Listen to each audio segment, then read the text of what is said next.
আল্লাহ পাক যা কিছু সৃষ্টি করেছেন তা মানুষের কল্যাণের জন্যই। তিনি অনর্থক কোনো কিছু সৃষ্টি করেন নাই। আদিকাল থেকে মানুষ প্রাকৃতিক গাছগাছড়া, লতাপাতা, ফলমূল দিয়ে চিকিৎসা সেবা করে আসছেন, যা পার্শ্ব প্রতিক্রিয়া মুক্ত। আধুনিক চিকিৎসা বিজ্ঞানের সেই স্বাস্থ্য সেবা রোগে শোকে জর্জরিত মানুষের মাঝে পৌঁছে দিতে আমরা বদ্ধপরিকর। আমার স্বাস্থ্য ছিল না, আমি অনেক শুকনো ছিলাম। তারপরে আমি এক জায়গায় এই ঠিকানাটা জেনে এখানে আসার পরে এখান থেকে চিকিৎসা করে আমি স্বাস্থ্য ভালো হয়েছে। এই জন্য আবার আমার আরেকটা বান্ধবীকে নিয়ে আসছি। আমার এক ফ্রেন্ড, তার শারীরিক কিছু গোপনীয় সমস্যা ছিল, এখন সে অনেকটাই পুরোপুরি সুস্থ। তো তার পরামর্শ করে আমি এখানে আসছি। এসে আমি এখানকার হেকিম সাহেবের সাথে যোগাযোগ করলাম।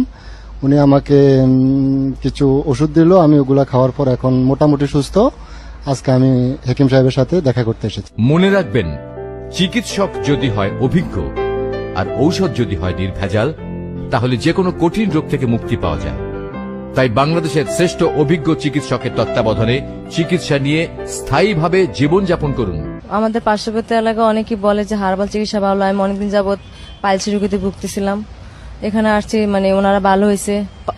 অনেকেই বলছে যে এখানে আসেন, পাইলস চিকিৎসা ভালো হয়, আমি ভালো হয়েছে। এই জন্য আমি তাদের কথার মতো এখানে চিকিৎসা নিতে আসছি আর কি। আমি দীর্ঘদিন যাবৎ শ্বাসকষ্টে ভুগতেছিলাম। কাশতে কাশতে মাঝে মাঝে আমার দম বন্ধ হয়ে আসতো। অনেক ওষুধ সেবন করেছি, অনেক ডাক্তার দেখেছি, কোথাও কোনো সুফল পাইনি। আমার এক প্রতিবেশীর এই সমস্যাই ছিল। সে এখান থেকে ঔষধ সেবনের মাধ্যমে সুস্থ হয় এবং আমাকে এই জায়গার ঠিকানাটা দেয়। আমি এই ঠিকানা মতো এসে এখানকার ডাক্তার সাহেবের সাথে যোগাযোগ করি এবং পরামর্শ নেই। সে আমাকে কিছু ওষুধ দেয়, ওষুধ খেয়ে এখন সম্পূর্ণ সুস্থ আছে। বিশ্ব স্বাস্থ্য সংস্থা WHO কর্তৃক স্বীকৃত ইউনানি, আয়ুর্বেদিক তথা হার্বাল চিকিৎসা উন্নত বিশ্বের পাশাপাশি বাংলাদেশেও সমাদৃত, যার সুফল আপামর জনসাধারণ পেয়ে আসছেন। আমি ফারহানা, আমি এখানে আসছি, আমার নাকে মাংস বৃদ্ধি পাইছে, সেজন্য চিকিৎসা নিতে আসছি। আমার বান্ধবী সামিয়া, ও এখানে চিকিৎসা নিছে এবং কেউ ভালো হয়েছে।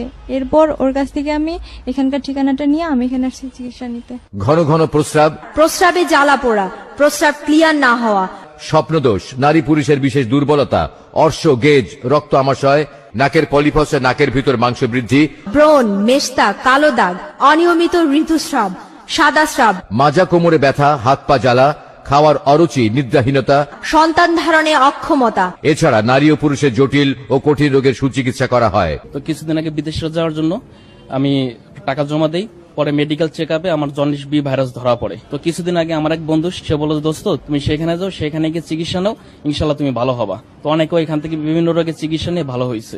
সেই কথাটা আমি বিশ্বাস করে আমি গত 15 দিন আগে এখানে এসে হাকিম সাহেবকে দেখার পরে তো সেখানে 15 দিন ওষুধ খেয়ে ইনশাল্লাহ আমি অনেক ভালো।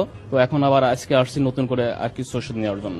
এখানে অভিজ্ঞ চিকিৎসক দ্বারা স্বাস্থ্যহীনতা, হাঁপানি ও শ্বাসকষ্ট, jaundice, liver, B virus, HBsAg positive, অর্শ, গেজ, পাইলস, বাত ব্যথা, নাকের পলিপাস ও নাকের ভিতর মাংস বৃদ্ধি, মেদ ভুঁড়ি, বর্ণ, মেস্তা সহ মহিলাদের যে কোনো শারীরিক সমস্যার স্থায়ী চিকিৎসা করা হয়। সম্মানিত ভাই ও বোনেরা, যে কোনো রোগে আপনাদের পাশে বিশ্বস্ত বন্ধু হয়ে